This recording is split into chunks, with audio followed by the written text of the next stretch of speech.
Coming up on episode 54 of Creative Writing, I'm talking with Ramsay Taplin from Blog Tyrant.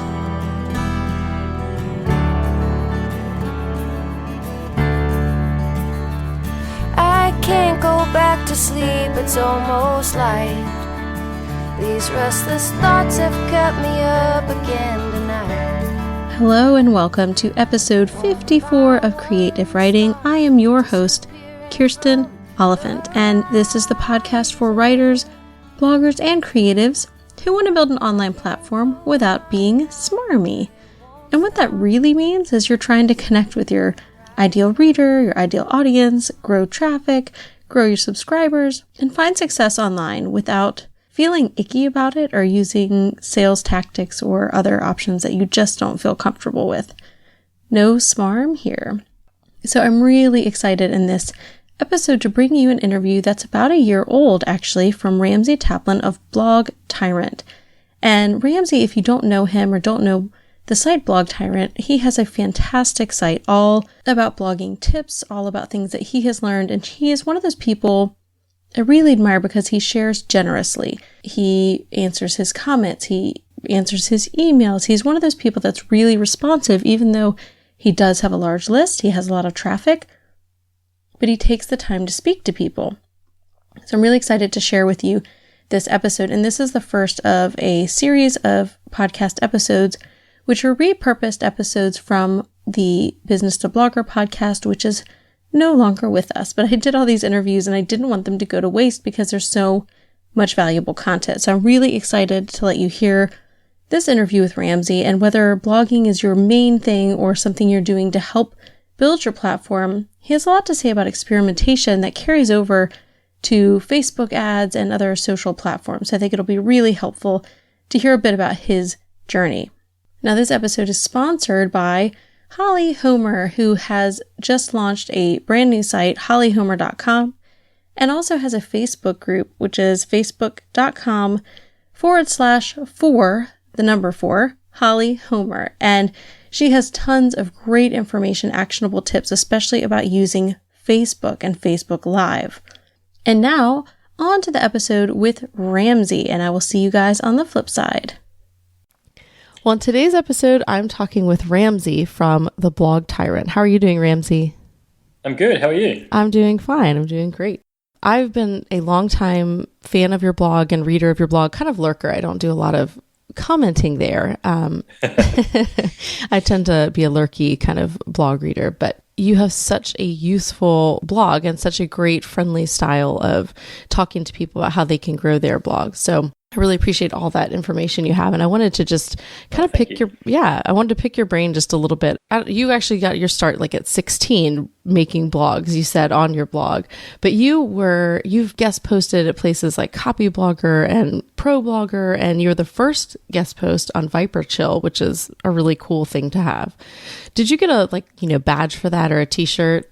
No, I guess the main benefit of that one is just that direct line to Glenn, who owns Viper Chill. He's just an absolute wealth of knowledge. So that connection was almost as good as a t-shirt. Yeah, almost. Well, maybe someday you'll get one of those, or a hat or something. So how did you get started then? Like, what was it that got you into blogging and then kept you here?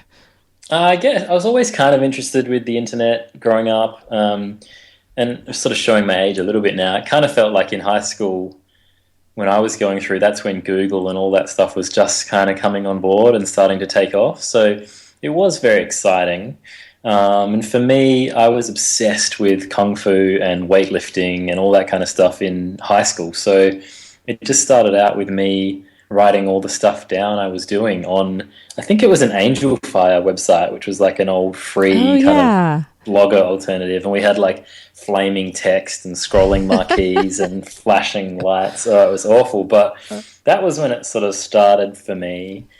And then moving on into college, I sold a blog for 5 figures. And that was when I kind of thought, okay, maybe I should be doing this instead of what my degree's on. Yeah. So dropped out of uni, and it's been kind of a windy road getting here, but yeah, that's how it all sort of began. That's really exciting. I think that's something most people dream about, but don't always know that that's possible. And I think that's the kind of cool thing about the internet is that there are so many possibilities, and if you find that space where you can make those things happen for you, it's surprising what can happen and how big it can really get, I think. Well, when did you know then that it was going to be a full-time thing for you? I always wanted it to be. I never wanted to kind of go into an office job where I was working for someone else. I'm not sure why, but I always kind of felt like I'd end up being my own boss in whatever, career choice that would be. Knowing that it was full-time probably didn't really only happen definitively until maybe like 2 years ago. I guess, and it's something to remember as doing entrepreneurial kind of stuff on the internet, is that can always change. I try to remind myself of that, regularly. If you take your foot off the pedal, or if you're sort of not adapting and growing, that full-time kind of dream can fizzle away. You're the only person kind of running it, if it's your own company. But yeah, it took a long time. I interspersed it with different jobs. At the very beginning, I cleaned a gym from 6 a.m. to 10 a.m. in the morning, and that sort of paid the rent and the bills a little bit, so that I could then go home and focus on building blogs. And I have a fantastic fiance who has supported me when maybe the income's been a bit lower from my stuff. But yeah, it sort of probably 2 years ago was when it really started, ramping up to levels where I thought, okay, now this is time to take it seriously. Well, I always kind of joke with people that, you're right. This internet job thing and this entrepreneurial thing that uses the internet, it's great, until the zombie apocalypse or something happens. Yeah, exactly. Or until there's, some kind of like EMP and we all lose everything. But I love that you said that you have to adapt and grow. And I feel like that's something that is sort of like a marker for who you are and who your brand is, because a lot of bloggers are out there who tell people how to blog and share their experiences. But I think something that's really unique to you is that you do a ton of experiments on your blog, and you're very open about that. So tell me a little more about the experiments and how that got started, and kind of maybe what some of your favorite experiments have been. Oh, that's a good question. I think I've been very lucky to have clever people around me. One of my best friends in the world, who lives up the road from me, also does internet entrepreneurial stuff, and he's been much more successful than me sort of financially. But you would never know him. He doesn't have a blog. He doesn't have a public face. And then interacting with people like Glenn from Viper Chill, one of the things that always strikes me about these people who've made it and who continue to do really well is that they're like permanently curious about things. They're always testing things, taking risks on things, and calculated risks and smart risks. They're never reckless. Like my friend who lives near me has 5 sons that he's supporting, so he's always very smart about the risks he takes. But they've kind of opened me up to taking more risks and doing more experiments. And when Blog Tyrant started taking off, and I realized that I wanted to focus on that brand solely because it was financially successful and it was growing in Google and with subscribers and so on, I thought, okay, well, I can't just write articles every day.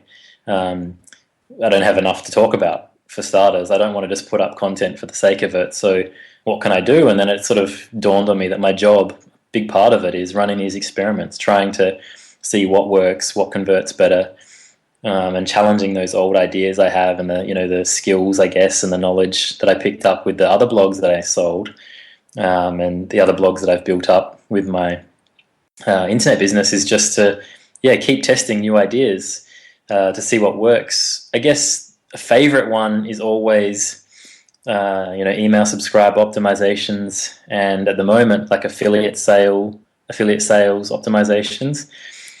And that can be, testing at the promotional end. So if I'm running like a Facebook ads campaign, figuring out how to get the cost per click down as low as possible while still having like a high conversion rate and reaching the right kind of people.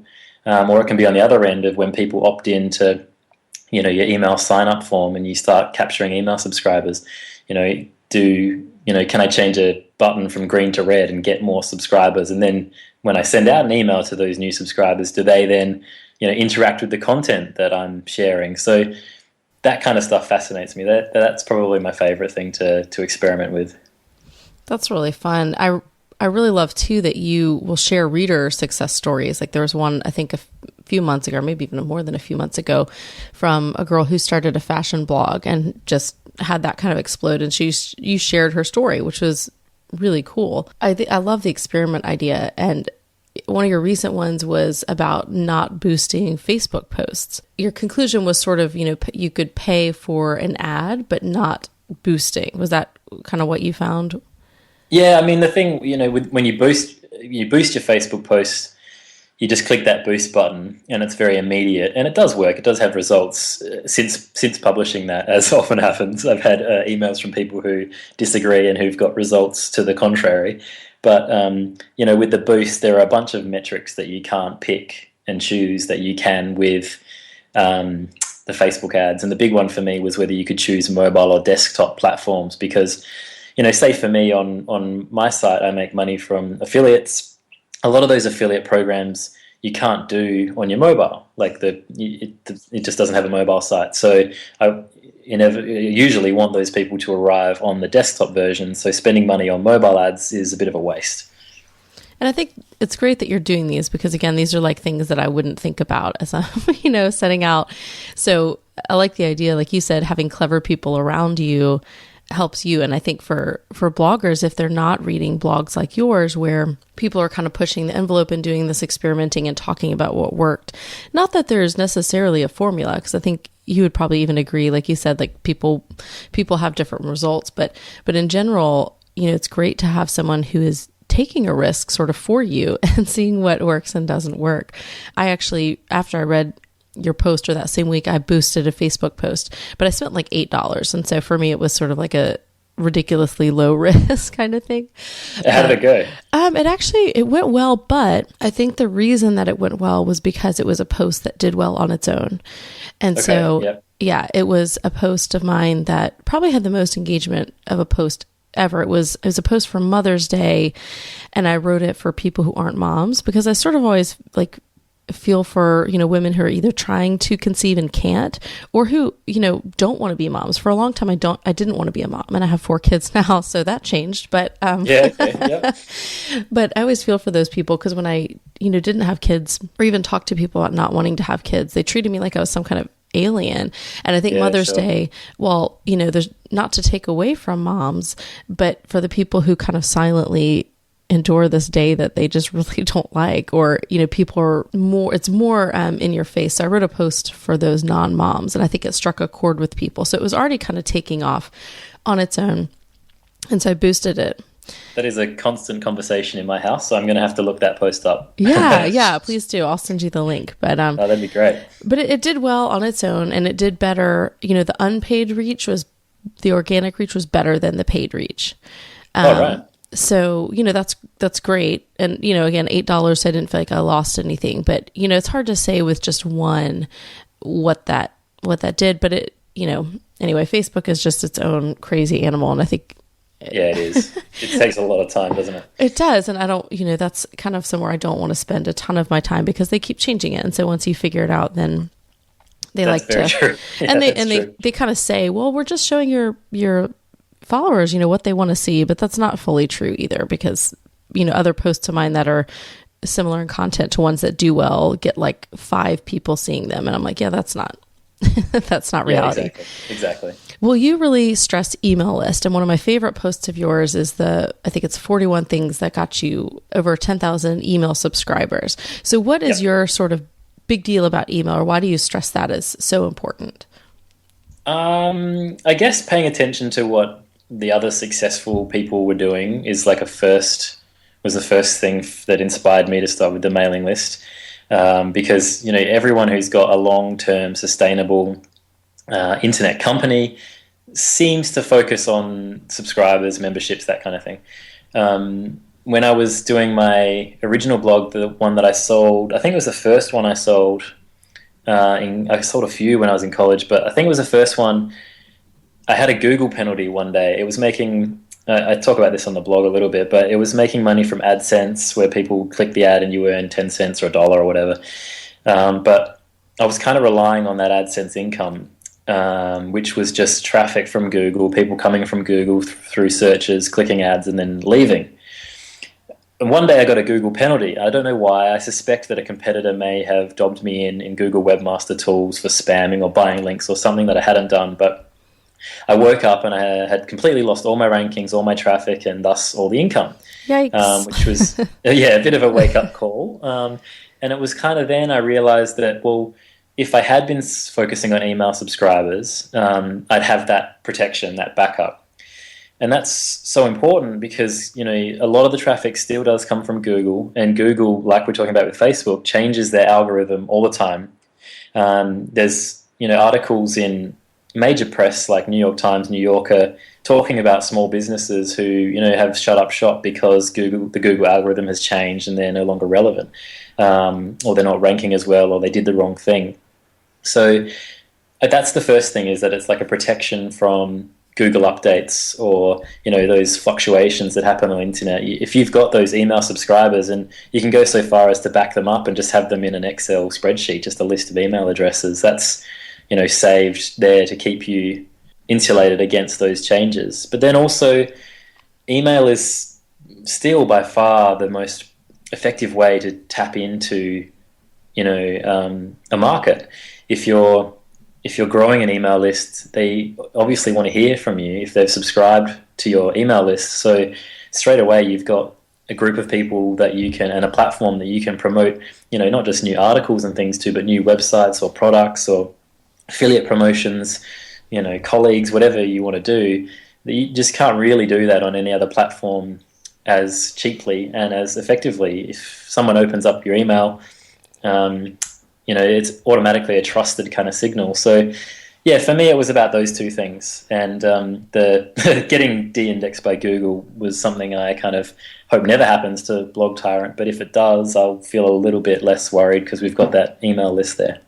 Yeah, that is a really great protection. And what a scary thing to have happen, to wake up and find that Google... Yeah, it's a bit weird. Google has punished you, and that affects your life. That's kind of that's the weird world we live in when we're working online. Different people have different ways that they handle an email list. And, some people, I have some friends who just sort of use it as instead of like Feedly or one of those things, like they actually have their email list once or twice a week, send out all their blog posts, like full text, everything. And then there are some people that send out like a once weekly fresh content that has links to the blog. That's kind of where I've gone with mine a little bit. But I really like what you do, which is you send out an email when you have a new post, but you have a sort of teaser post and just kind of say like, hey, here's what I'm talking about on the blog. But I find that the way that you write it, it always has me clicking. Like I'm always like, ooh, I need to read that right now. So I wondered, do you spend a lot of time kind of working on the wording to get it, No, I really don't. You just slap it up there. Well, it's great that works. You have a great, keep doing what you're doing. Oh, thank you. I mean, some of them I do. Maybe 4 months ago, I published an article, it was 9,000 words long, called The Ultimate Guide to Starting a Blog and Dominating Your Niche. And that article took, like 2 weeks to research, put together. So if I'm sending out an article that I've spent a lot of time on like that, I definitely spend more time writing the email that goes out, and also split testing headlines to see which headline, gets a better click rate and open rate. But yeah, generally I find that tease approach works pretty well, and a lot of the other people that I know do really well, like John Morrow from Boost Blog Traffic and Glenn from Viper Chill, they do it a similar way. So yeah, I definitely have just been borrowing from their lead in that respect. Well, one of the things also that I thought was really interesting is, I don't know if you remember this, but about a year ago, I wrote a course for a group that does brands and blogger integration. And I was trying to I was talking about storytelling through kind of your various channels. And I was trying to link to a post of yours, and I realized that you have no search bar on your blog, which I was like, I do remember this. What? Twitter conversation. Yeah. And I was like, where is your search bar? What's going on? And you had kind of a interesting reason for that, which was another, I think, one of your sort of, I don't know if that was an experiment or what kind of led to that choice? Because that's a really interesting one that I think most people, I feel like a lot of people would disagree with, but I loved your reasoning for it. Yeah, I mean, it's worked well for me. Again, I didn't come up with the idea. I borrowed it from someone else. But so with The first place I heard it was, I mean, incidentally, I was doing it already anyway, but I remember Derek Halpern from Social Triggers talked about not having a search bar because if your blog is, the kind like mine is, and other people have a similar style where there's not, thousands of posts, you do run the chance that if you've got a search bar, people aren't going to return any results that they like, and you're just going to see them bounce from the site. And one of the main things that I try to do with Blog Tyrant, and I spend a lot of time every day on, is keeping the readers on the site and funneling them towards an outcome that I want them to take, whether it's purchasing an affiliate, whether it's signing up to my mailing list or whatever's going on. Every kind of post or every topic on Blog Tyrant, if it comes from a Google search or a particular set of Google searches, I have a goal for that set of Google searches. And the search bar on the site always kind of felt like it was interfering with that, because people will then go off and look at, they'll start searching for random topics when actually I think they should be reading about this. And it sounds kind of arrogant, but again, like Glenn talked about it, and I remember him referencing people like Steve Jobs who would say that, no, you should sort of tell them what they want to have. And I remember there's a great Henry Ford quote where he says, they can have any color car they want as long as it's black. So he's sort of deciding for them. And that was, I guess, an experiment I wanted to run with Blog Tyrant. But as soon as I did it, I started seeing conversions going up and up. So I haven't added it back yet. And just today I got someone else on Twitter asking where the search bar was. So it definitely does disappoint some people, but I'm not going to be putting it on. Yeah, and I think that's a great point. And I think I don't think it's arrogance at all. It's sort of that you feel like you're an expert in your field and the field also of your content. I mean, you know what you have written, you know what would be most helpful to people. So it's more like, hey, I'm kind of an expert in this. I've been there and I've done that, and I know what can be most helpful to you. And so I'm going to send you there.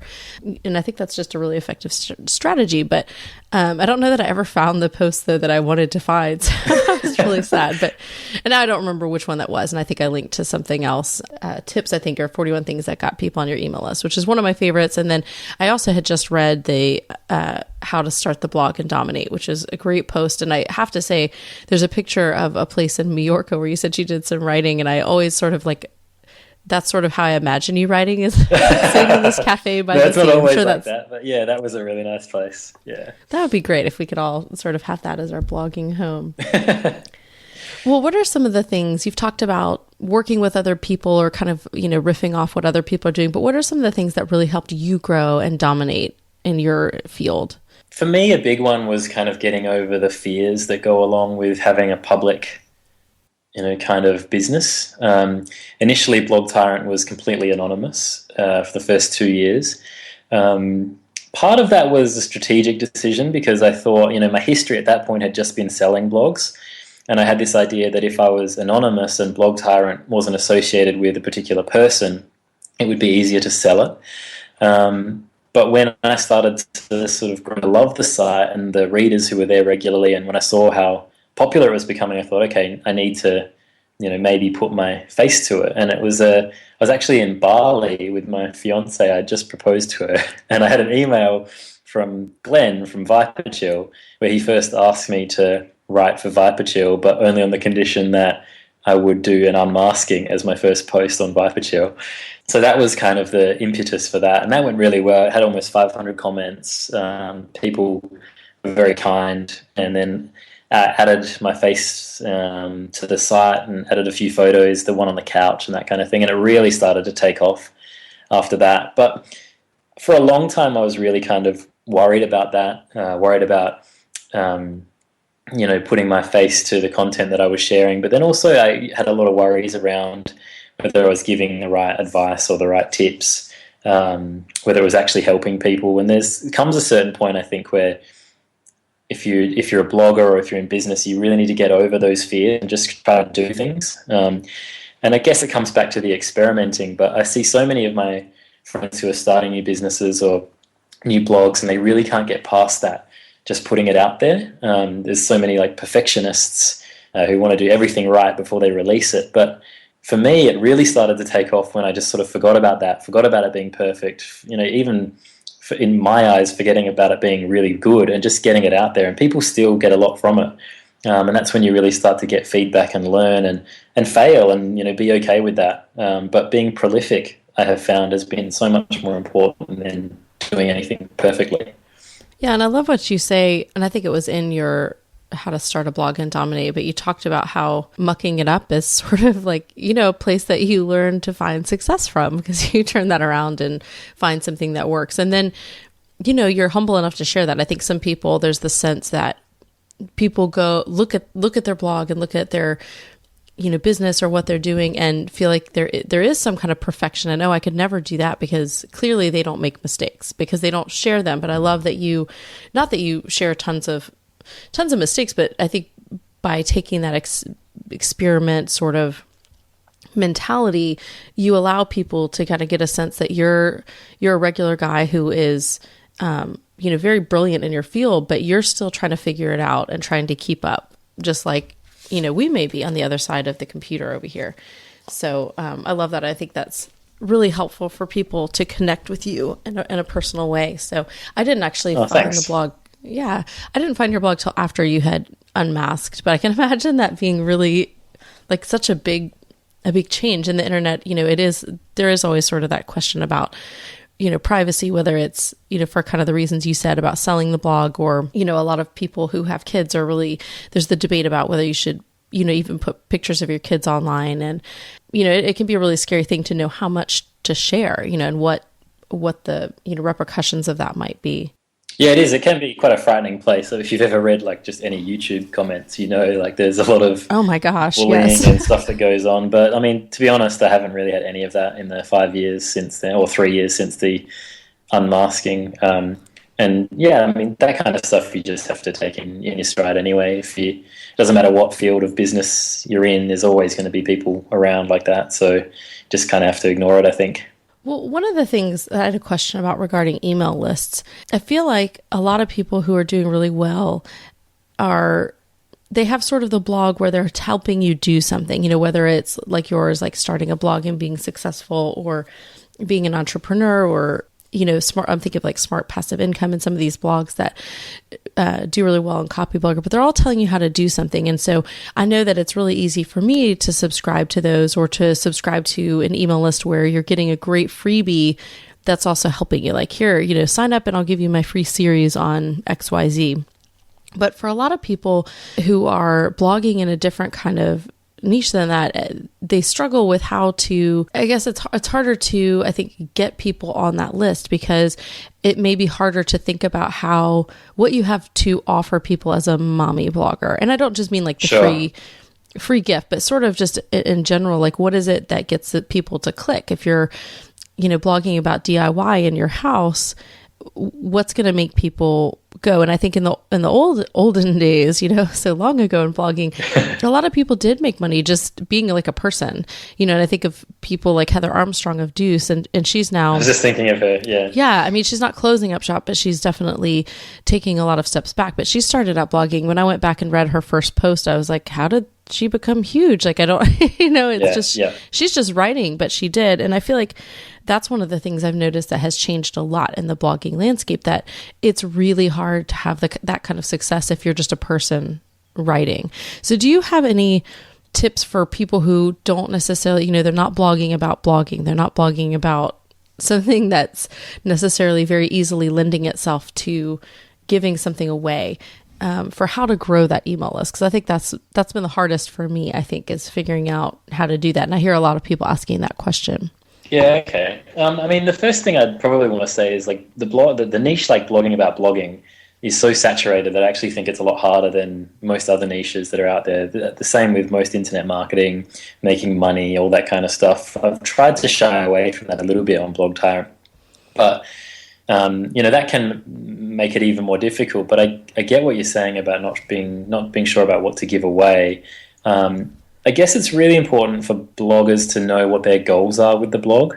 A lot of people start blogs, from Blog Tyrant, and then I get emails from them, and they've got this rough idea that they want to be a blogger or they want to have a blog, but no definitive goals about, where they want it to be in a year, how they're going to make money from it, how they're going to promote it, what they actually are offering, the blog itself, what that actually does for anybody. And sometimes it's a difficult conversation with a person, and it's a difficult conversation to have with yourself if you've started a blog and haven't really thought it through, because you kind of do need to think about, where you want it to be and how other people perceive it.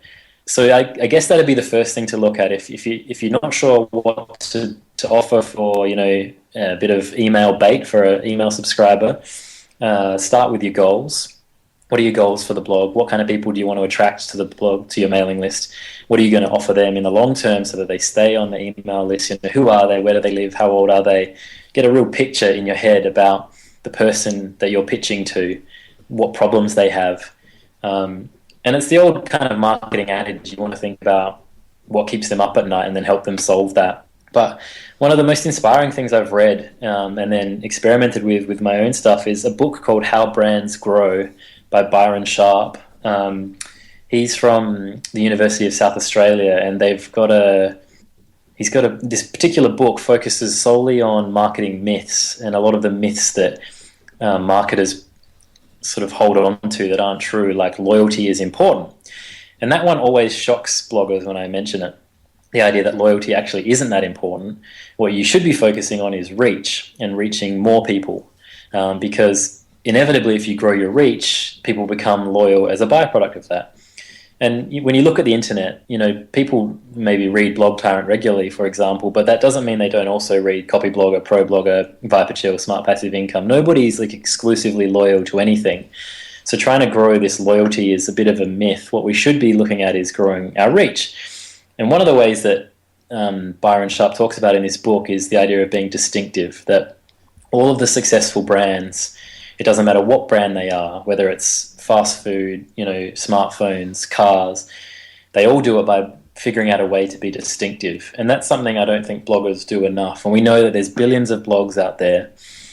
So you have to think really carefully about not only who you're targeting, but how your blog is distinctive from the rest, how it stands out from all the other blogs in your niche. What are you doing that's not original? You don't have to be original, but you do have to be unique. And that comes back to branding, the look and feel of the site, but also what you're saying and how you're doing it, because that can really help to translate into subscribers, like with Heather Armstrong with Deuce and a few of those other kinds of blogs that came out originally.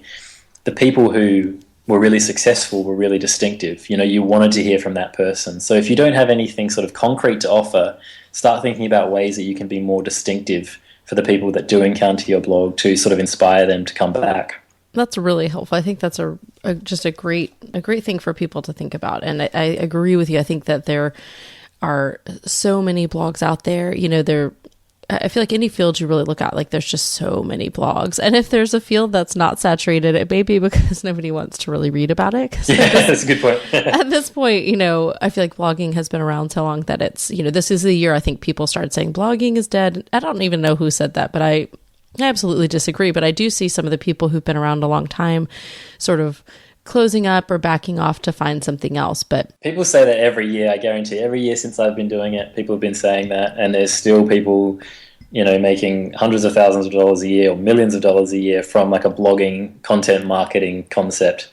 As long as you're sort of expanding, it's not going to go away. It's definitely not going away. Yeah, and I get really fascinated. There are a lot of people in different fields that kind of do an income report, and some of them have just started blogging a year ago and are making enough that it becomes like a full-time job for them. And they're, I know some women whose their husbands then left their job, and this is the full-time thing their family does after a year or two. And so it's clearly, whatever changes have taken place, it's not dead, it's not dying, but it can feel like a place that's very, very crowded. And I think that idea of being distinctive and having some kind of voice that reaches people and that is unique, because, if you want, if you go on Pinterest, for example, look at food, there's, all the photos kind of look the same after a while. They all look great. Sure. Yeah. But trying to figure out, what it is that makes your photo stand out. And there are actually a couple of, thinking about food and Pinterest, there are a couple of food bloggers where I can tell their picture before I even see if they have a logo or something on it before I can see. I'm like, oh, that's that person's. You can kind of see that even in food.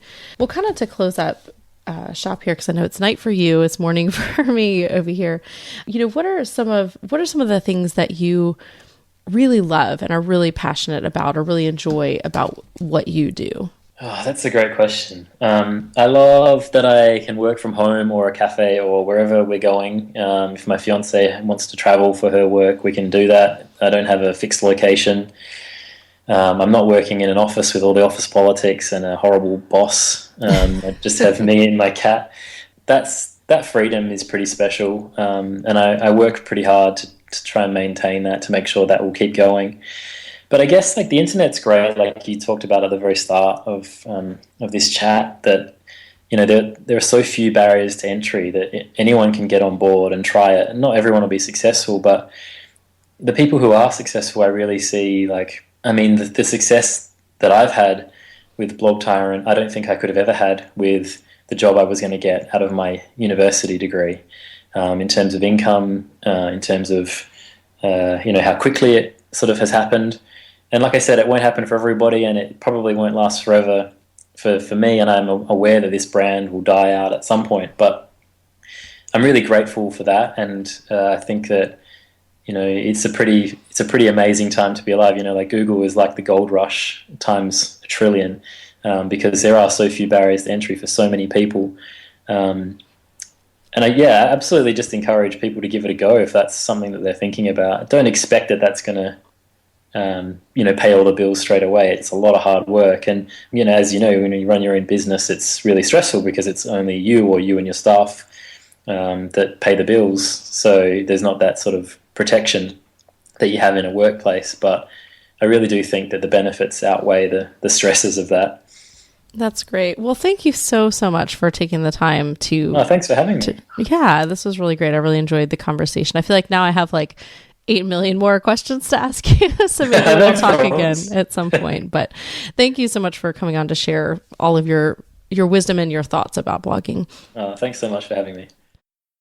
Okay, so I have to say that one of the biggest things that stuck out to me was a question that I had, and I'm curious to know what you think. So you're going to have to go leave a comment on the show notes, which are going to be at creativewriting.com/054 for episode 54. I want to know what you think about his comment that reach is more important than loyalty. I'm not sure if I agree or not. I don't know. I want to hear what you guys have to say, because I'm all about loyalty and growing a group of rabid fans, which I feel like is happening in the community that I have and the email list I have. But I understand the point about you can't have that loyalty without reach. So chicken egg problem? I don't know. Let's talk about this. I'd love to talk with you guys about it. Leave a comment in the show notes. You can also talk about it with the community in my Facebook group, which is found at creativewriting.com/community. I'm also doing something a little bit new with my email, which is I'm sending out the quick fix on Thursday still, which is resources, links, and other helpful things for you to have. But also I'm going to be sending out a specific email to let you know when the podcast is up each week and the show notes are up. So if you want to get both, you can get both. And if you just want the quick fix, I'll have a link to the podcast episodes in there. But if you want to know immediately when it's up, then you can sign up to get that too. I'm thankful to you guys for listening, and thanks for Holly Homer of hollyhomer.com for sponsoring the show. And I hope you have an inspired week.